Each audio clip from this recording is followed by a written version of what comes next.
Me pregunto si aún hay esperanza, si el mundo olvidó que Él lo amó.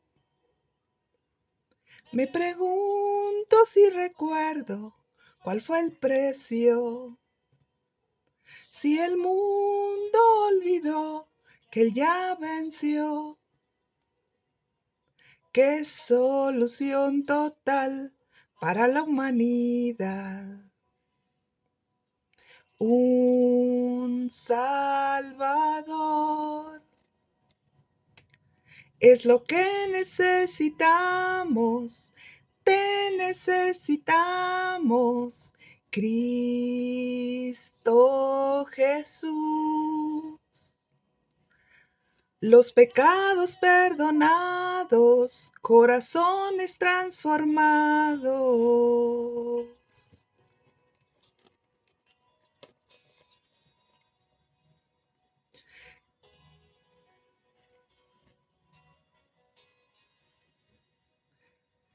¿Quién es este que los mares le obedecen?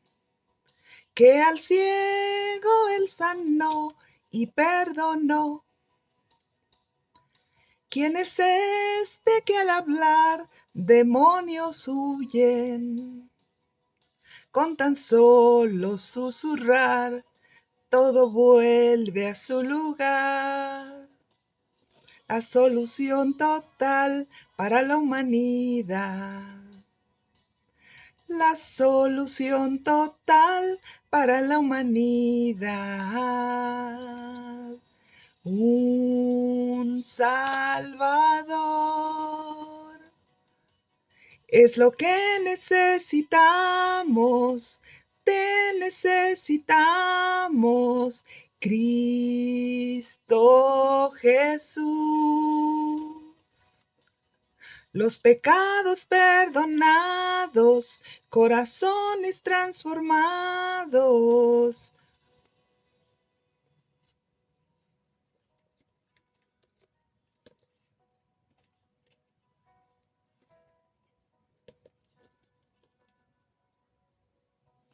Ven, Señor Jesús, tu iglesia dice ven, ven y toma tu lugar. Ven, Señor Jesús, tu iglesia dice ven, ven y toma tu lugar. Ven, Señor Jesús, tu iglesia dice ven, ven y toma tu lugar. Ven, Señor Jesús, tu iglesia dice ven, ven y toma tu lugar. Un Salvador es lo que necesitamos, te necesitamos, Cristo Jesús. Los pecados perdonados, corazones transformados, un Salvador. Es lo que necesitamos, te necesitamos, Cristo Jesús. Los pecados perdonados, corazones transformados.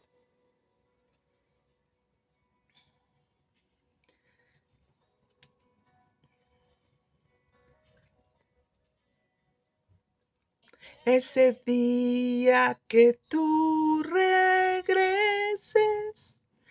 las naciones brillarán. Te anhelamos y pedimos, hágase tu voluntad. ese día en que todo resucite, la creación te cantará. Te anhelamos y pedimos, venga tu reino aquí. Así es, chicos hermosos, que venga el reino de nuestro Señor Jesucristo aquí, a nuestro hogar, a nuestra casa, a nuestra familia, a nuestra ciudad, a nuestra nación, a todo nuestro mundo. Que venga el Señor Jesús. Y su iglesia dice, ven, ven Señor Jesús. Y bueno, pues me da mucho gusto estar con ustedes. Este es el penúltimo video acerca de hombres y mujeres de la Biblia. Para mí ha sido un gusto haber podido estar dando estos estudios, estos pequeños resúmenes de lo que es las historias de la Biblia, las cuales pues nos ayudan a comprender más el carácter de Cristo, cómo es Dios, qué piensa Dios, qué hizo Dios y qué espera de nosotros. Y bueno, pues hoy vamos a ver dos personas también muy importantes que nos enseñan muchas cosas. Uno es Onésimo y el otro es Santiago. Y realmente es posible vivir nuestro amor fraternal y cristiano como Jesús lo propuso, hasta en situaciones de tensión y dificultad extraordinarias. Por ejemplo, ¿sería factible para un propietario prominente de esclavos poner en práctica un principio tan elevado en el caso de un esclavo que se ha fugado? A Pablo no le cupo la menor idea que así debería de ser. Por la gracia de Dios, Onésimo, un esclavo fugitivo, se cruzó en el camino de Pablo el apóstol y se convirtió en un seguidor de Cristo. Pablo lo animó a volver con su amo, quien era un viejo amigo del apóstol y un hermano en la fe. Pablo habla con Filemón en representación de Onésimo, un esclavo furtivo que había desertado del hogar de Filemón. Y Pablo le explica a su amigo Filemón que conoció a Onésimo mientras estaba encarcelado en Roma. Por medio de su ministerio, Onésimo aceptó a Jesús como su Salvador y ahora era un hermano en Cristo que llevaba fruto. Aunque los apóstoles predicaban en las sinagogas en un intento por evangelizar a sus paisanos judíos, los servicios en la iglesia primitiva no se realizaban en grandes edificios. Los creyentes se reunían en casas para estudiar la palabra de Dios, orar y tener compañerismo fraternal los unos con los otros.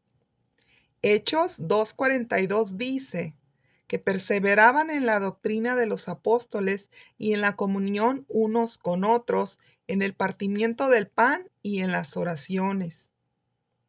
Para crecer en la fe y cumplir la misión que Jesús nos ha dado, debemos de congregarnos con regularidad en busca de instrucción de parte de Dios y para adorarlo y animarnos a orar los unos por los otros.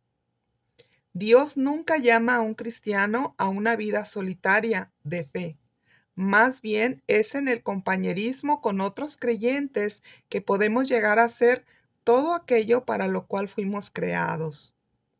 Hechos capítulo 10, versículo 24 nos lo dice, y es crucial que los creyentes nos reunamos como un solo cuerpo para rendir culto al Señor y para recibir instrucción y ánimo con la palabra de Dios y practicar el servicio en la comunidad. Nuestra participación en una iglesia local no solo protege nuestro compañerismo personal con el Señor, Hebreos 3:13 nos lo dice, sino que es un aspecto vital de la manera como Él nos madura y transforma a su imagen. Onésimo aceptó a Jesús como su Salvador y ahora era un hermano en Cristo que llevaba fruto del Espíritu Santo por ser ahora de Cristo.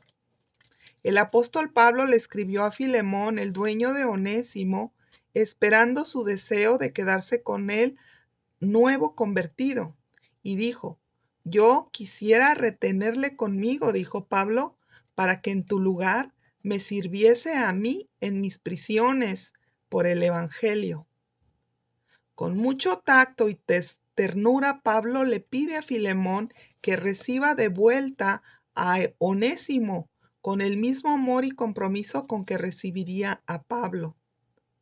Normalmente en aquella época un esclavo fugitivo se regresaba a la casa de su amo después de haber huido de él, y entonces sería tratado cruelmente y a veces hasta podría ser sometido a muerte.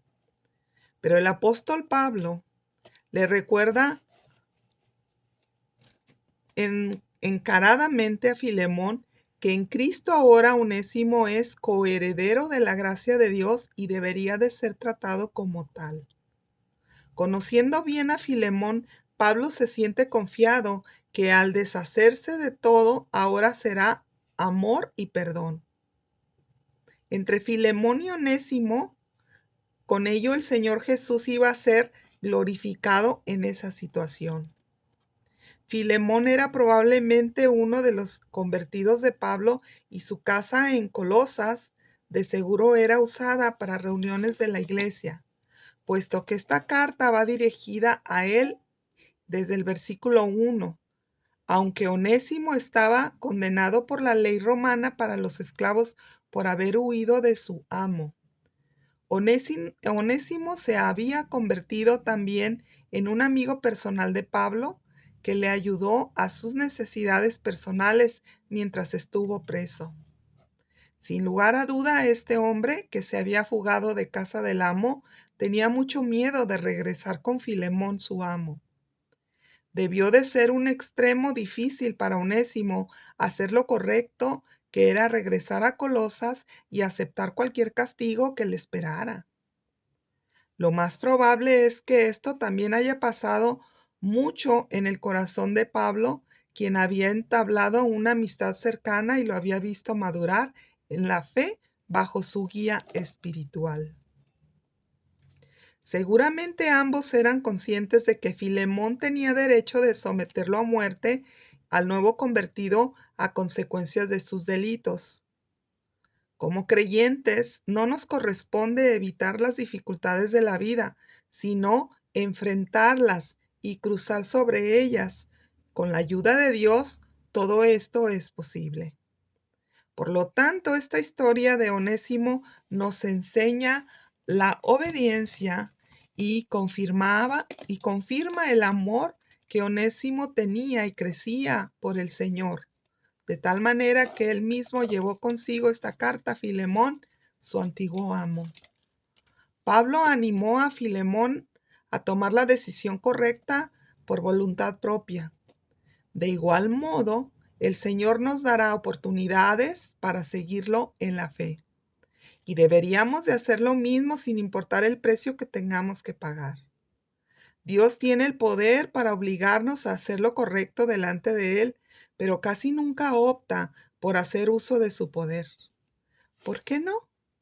Porque Él quiere nuestra obediencia voluntaria y con gozo, no una sumisión a regañadientes. Si de verdad creemos que a la manera de Dios es la mejor manera de hacer las cosas, no tendremos problemas para hacer exactamente lo que Él diga. Pablo no supo por qué Onésimo había huido de su amo, pero sí sabía, sin lugar a duda, que tal escape le había ocasionado un costo económico a Filemón, el amo de Onésimo.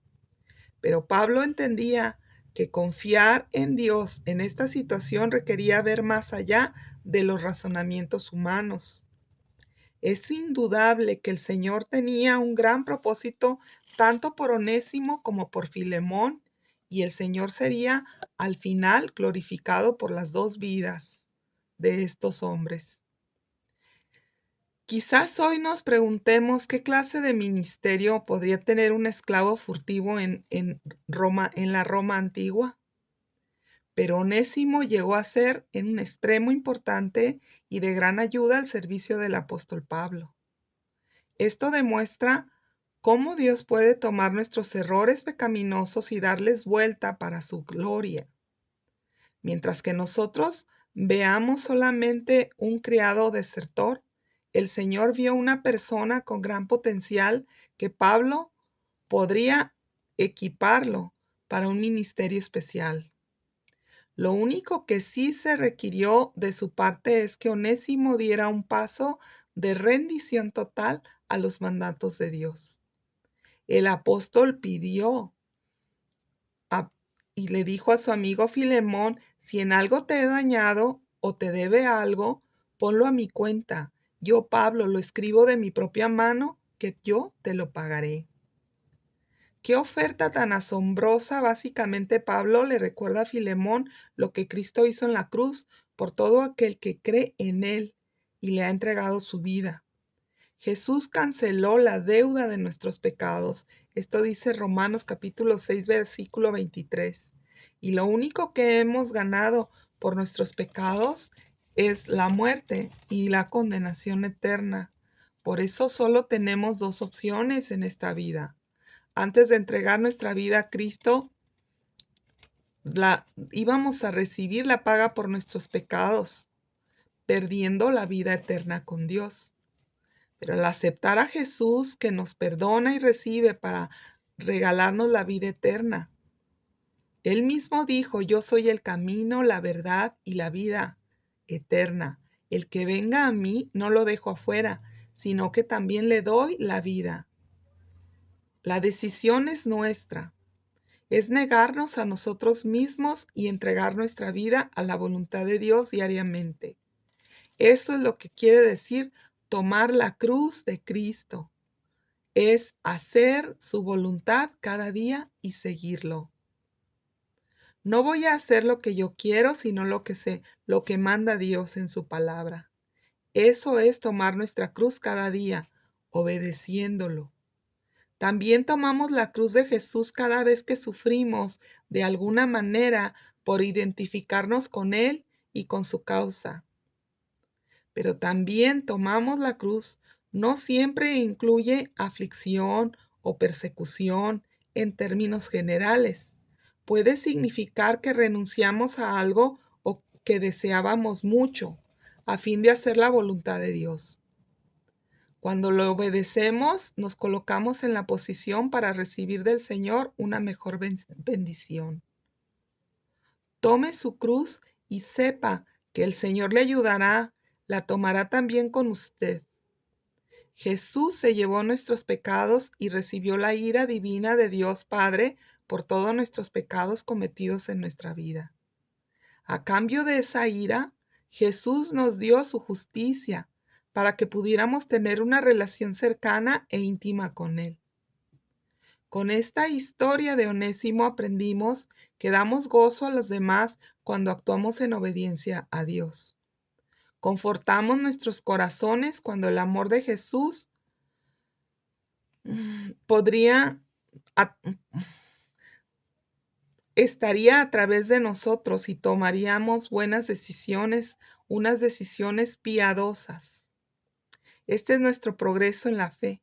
No solo deleita a nuestros líderes y pastores o maestros que nos enseñan la palabra de Dios, sino que también anima a otros creyentes para que de igual manera puedan obedecer al Señor en plena confianza y fe. Y esta fue la historia de Onésimo. Ahora vamos a ver la historia de Santiago.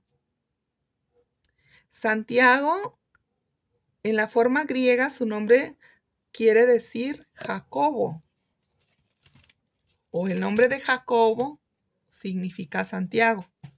Al principio se negó a creer en la deidad de Jesús, porque según dicen los eruditos, Santiago era hermano de Jesús, hijo natural de José y de María. Pero vemos que Santiago en un principio no era parte del ministerio de Jesús, porque dice la Biblia en Juan capítulo 7, versículo 5, que ni aun sus hermanos creían en Jesús. Los hermanos y hermanas menores de Jesús habían crecido con él en su ciudad de Nazaret, y aunque habían podido oír acerca de los prodigios y de la concepción virginal anunciada por Dios a su madre María, y luego su extraordinario nacimiento en la ciudad de Belén, Santiago tampoco creía en él, sino hasta después de su muerte en la cruz y de su resurrección. Solo entonces algunos llegaron a creer en él, en que era Jesús el Hijo de Dios y el Mesías tan esperado por su pueblo. Al principio la gente pensaba en Jesús, el Mesías, como un revolucionario que los libraría de la opresión de los romanos. Pero Dios había pensado más allá de una liberación meramente física y material. Dios tiene un pensamiento, un plan y una visión mucho más alta y grande que la nuestra, que lo que nosotros podamos comprender. Dios sabe que lo que verdaderamente tiene atrapado y esclavizado a la humanidad es el pecado. El pecado corrompe, el pecado enferma, el pecado destruye. Es lo que nos lleva a la muerte, separados de Dios para siempre. Pero gracias al inmenso amor de Dios, que Él planeó rescatarnos y liberarnos de la condena por el pecado. Pero para ello, nosotros debemos de tomar la decisión de aceptar la ayuda de Dios por medio de hacer un nuevo pacto con Dios a través de Jesús. Y esto se realiza por fe, creyendo que Jesucristo es el Hijo de Dios enviado para nuestra salvación, y que a través de creer y confesar que creemos en Él, Dios lo toma como una decisión de seguir a Cristo. Y en ese momento sella, espiritualmente hablando, un nuevo pacto de nosotros con, con Dios por medio de su Espíritu Santo. La incredulidad de Santiago perduró a lo largo de su vida terrenal con Jesús y solo creyó en que Jesús era el enviado de Dios después de verlo resucitado. Esto nos enseña que para algunas personas, aunque Jesús volviera a venir y lo escucharan hablar o vivieran cercanos a Él, no podrían creer en Él hasta que no les sea revelada la resurrección de Jesús en su propia vida. La Biblia dice que si Dios no hace la obra del Evangelio, en vano predicamos los edificadores. En Primera de Corintios capítulo 15 del 5 al 8 dice que Pablo menciona al Cristo resucitado y hace mención especial de Jacobo, nombre en hebreo de Santiago, junto a los demás discípulos. Poco tiempo después de la resurrección de Cristo, Santiago y sus demás hermanos se unieron a los discípulos de Jesús y estuvieron presentes juntos con su madre María en el aposento alto, esperando la venida del Espíritu Santo, así como Jesús les ordenó que estuvieran reunidos unánimes. Esto está en Hechos capítulo 1, versículo 14. El Evangelio no es una historia supersticiosa que a alguien de vívida imaginación se le ocurrió inventarla. No. El Evangelio es la historia de Dios Hijo, venido a esta tierra para salvarnos y redimirnos y perdonarnos para podernos llevar al cielo con Él. El Evangelio es una historia verídica, con hechos verídicos, con personas auténticas y reales que vivieron y conocieron al Mesías. Primera de Pedro capítulo 1, versículo 16 dice: se requiere que guardemos nuestra manera piadosa de vivir y mantengamos la fe con la llenura del Espíritu Santo para que vivamos continuamente honrando a Dios y lo glorifiquemos. Esto no significa que adoptemos una determinación de fe rígida y fatídica en la realización de todos los rituales beatos y religiosos que le quitan todo el deleite a la vida en esta carne física. Eso no pide Dios. Más bien significa que vivamos en la práctica de la santidad que Cristo nos ha dado, obedeciendo e imitando su carácter. Santiago, no el apóstol Pedro ni ningún otro de los discípulos escogidos por Jesús, dirigió la iglesia de Cristo en Jerusalén en sus primeros días. Los misioneros que rendían sus informes a esta primera iglesia se reportaban con Santiago, quien era el guía y representante de la iglesia de Jesucristo en Jerusalén. Esto está en Hechos capítulo 15, versículo del 12 al 21. Y en Hechos 21:18, muchos de los nuevos cristianos judíos pensaban que a los creyentes gentiles se les debía de exigir que guardaran la ley de Moisés para obtener la salvación. A fin de rebatir tales argumentos, los ancianos de la Iglesia de Cristo convocaron la primer conferencia llamando al Concilio de Jerusalén. En esta reunión, los ancianos afirmaron la verdad, que no tenemos que ganarnos la salvación por cumplir la ley de Moisés. Ese fue el antiguo pacto hecho de Dios por medio de Moisés para su pueblo. Pero hoy, en el nuevo pacto que Dios quiere hacer a través de su Hijo Jesucristo, ahora solo tenemos que poner nuestra fe.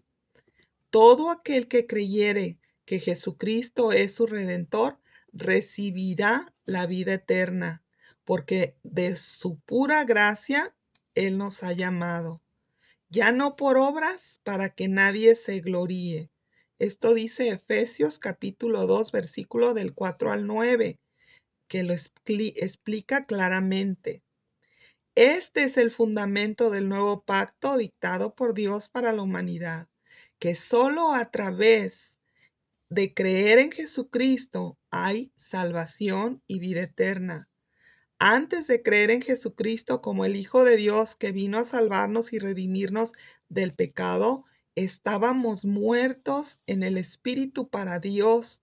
No teníamos la vida espiritual de Dios porque no teníamos comunión con Dios por el pecado.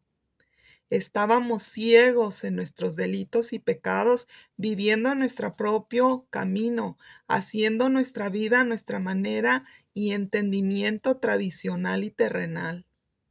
No conocíamos a Dios, estábamos incapaces de tener comunión con Él y eternamente estábamos separados de Él a causa de nuestra naturaleza pecaminosa. Esto hace que no podríamos cambiar nada de esto con nuestras propias obras. Nuestro destino espiritual era la muerte y la condenación eterna. Por eso tuvo que venir Jesucristo, Dios Hijo, que fue el que decidió pagar el precio por nuestros pecados que nos separaban de Dios Padre. Y la paga del pecado es muerte, como lo dice la Escritura. Por eso Jesús tuvo que morir, pero la muerte no lo pudo retener porque Jesucristo es vida, y vida en abundancia, y vida eterna. Al hacer el pacto nuevo con Dios, nos da la oportunidad de nacer de nuevo para Dios, y solo en esa condición da un espíritu nuevo, una vida nueva, lo cual es un regalo de Cristo. Cuando creemos en Él y ponemos nuestra fe en que Él vino y murió y resucitó por nosotros, y por eso Dios lo exaltó a lo sumo y lo puso por Salvador y Redentor de toda la humanidad. Si nuestra salvación dependiera de nuestras acciones, si pudiéramos ser redimidos haciendo buenas obras, guardando los mandamientos y acontecimientos de pecado, siempre estaríamos en peligro de caer en algún pecado. Y si muriéramos en pecado, no podríamos entrar al cielo, porque nada impuro puede cohabitar con Dios. Seríamos destruidos en un instante, porque la Biblia dice que Dios es fuego consumidor. Sin embargo, gracias a Jesucristo, ahora nuestra salvación es un regalo que nos es dado gratuitamente y no a cambio de algo que podamos hacer. Por tal motivo, la salvación que Jesucristo nos da tiene la certeza y la seguridad de que seremos salvos. La gracia admirable de Dios nos bendice, no por causa de nuestros méritos, sino en virtud a la infinita bondad y el amor de Dios.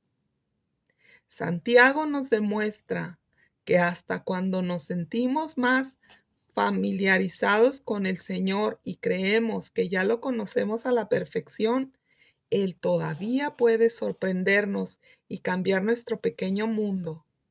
Santiago nos enseña que la fe sin obras no puede llamarse fe. Santiago dice que la fe sin obras está muerta, y esto es peor que la ausencia absoluta de fe. Santiago 2:26. El apóstol Santiago tiene toda la razón. Nada le hace más daño al cuerpo de Cristo que un creyente que rehúsa ejercer su fe en el poder infinito de Dios. La fe debe de obrar la justicia que Dios nos dio a través de Cristo. La fe debe de producir y hacerse visible para los demás. La fe verbal no basta. La fe mental no es suficiente. La fe genuina inspira y se demuestra con acciones piadosas. A lo largo de su carta, Santiago integra la fe verdadera y la experiencia cotidiana práctica, recalcando que la fe verdadera y la experiencia deben manifestarse en obras. De otro modo, no es fe verdadera. La fe genuina soporta las pruebas. Las pruebas son duros procesos de la vida que habrán de venir, pero la persona que tenga una fe firme los enfrentará sin temor y desarrollará perseverancia en el proceso, porque la fe genuina sabe manejar las tentaciones. La fe genuina nunca consentirá la lujuria, ni permitirá que rebasemos en el pecado. Cristo ya ha quebrantado el poder del pecado mediante su muerte y resurrección. A nosotros nos toca solamente resistirnos a pecar. Si no hay pecado, no hay condena. Somos nuevas criaturas desde que le entregamos nuestra vida a Cristo. Estamos ya escondidos en Cristo. Esto significa que cuando Dios nos ve, ya no ve a las personas pecadoras que éramos antes de entregar nuestra vida a Jesús. Ahora Dios nos ve a su Hijo Jesús en nosotros. El pecado ya no nos gobierna. Tal vez por ignorancia algunas veces le damos acceso a nuestra vida, pero hemos sido liberados de la esclavitud que nos ataba a Él y también liberados de la muerte y de la condenación eterna por el pecado. La fe genuina no alberga prejuicios. Para Santiago, la fe y el favoritismo no pueden coexistir. Dios nos llama a amarnos los unos a los otros, tal como Él nos ama sin condiciones. No hay condiciones ni dogmáticas, ni doctrinales, ni de razas, ni de naciones. El odio y la amargura contra los demás no tienen lugar en el reino de Dios. La fe genuina tiene el poder de controlar la lengua. Esta pequeña pero poderosa parte del cuerpo debe de ser mantenida bajo control, y solo la gracia obrada por medio de la fe puede lograrlo. La palabra en nuestra boca tiene poder. Las palabras pueden traer vida y ánimo, o pueden traer desánimo y muerte. La fe genuina produce separación del mundo y sometimiento a Dios. Esto nos capacita para resistir al diablo y acercarnos a Dios con humildad. Por último, la fe genuina espera con paciencia la venida del Señor.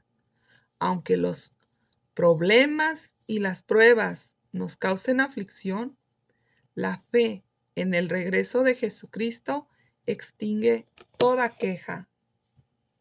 Oremos. Gracias, Padre, por la medida de fe que tú has puesto en cada uno de nosotros. Gracias por darnos la oportunidad de que cuando oímos el Evangelio podamos decidir entregarte nuestra vida. Con el estudio de la vida de Santiago, tu hermano, nos dimos cuenta que necesitamos tu gracia y tu favor para poder entregar nuestra vida. Y también una vez que la entregamos, tú la tomas para siempre.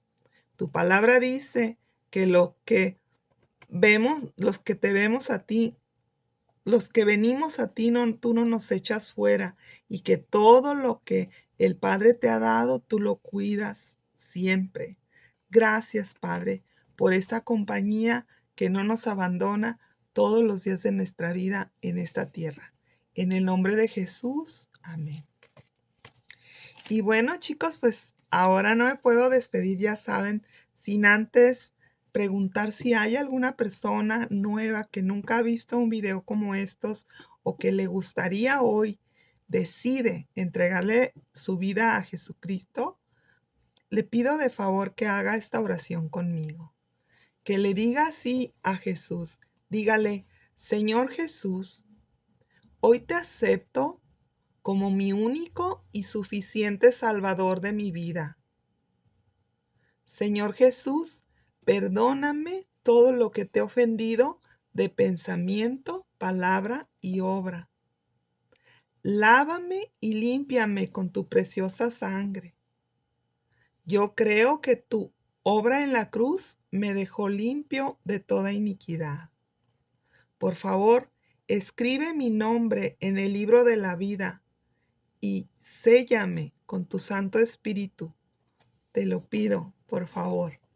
Amén. Si usted hizo esta oración, yo lo felicito. Todos en algún momento la llegamos a hacer. Y el siguiente paso, pues, sería que si tiene una Biblia en su casa, la comience a leer para que Dios pueda irle mostrando el camino de su voluntad. Cuando nosotros hacemos la oración de fe, nosotros creemos que el Señor ha escuchado esta oración y que ha hecho un nuevo pacto con nosotros y nos ha sellado con su Espíritu Santo. El Espíritu Santo viene para enseñarnos el camino de la verdad y de la vida, viene para cuidarnos, viene para protegernos, viene para guiarnos por el camino verdadero. Y bueno, también es muy importante de que usted busque una congregación donde prediquen la Biblia, donde le enseñen la Biblia y que pueda usted conocer más a Jesucristo como nuestro Dios y como nuestro Salvador y Redentor. Y bueno, sin más por el momento, a punto de terminar este estudio de hombres y mujeres de la Biblia, los espero en el siguiente capítulo de esta serie y que Dios los bendiga. Hasta pronto.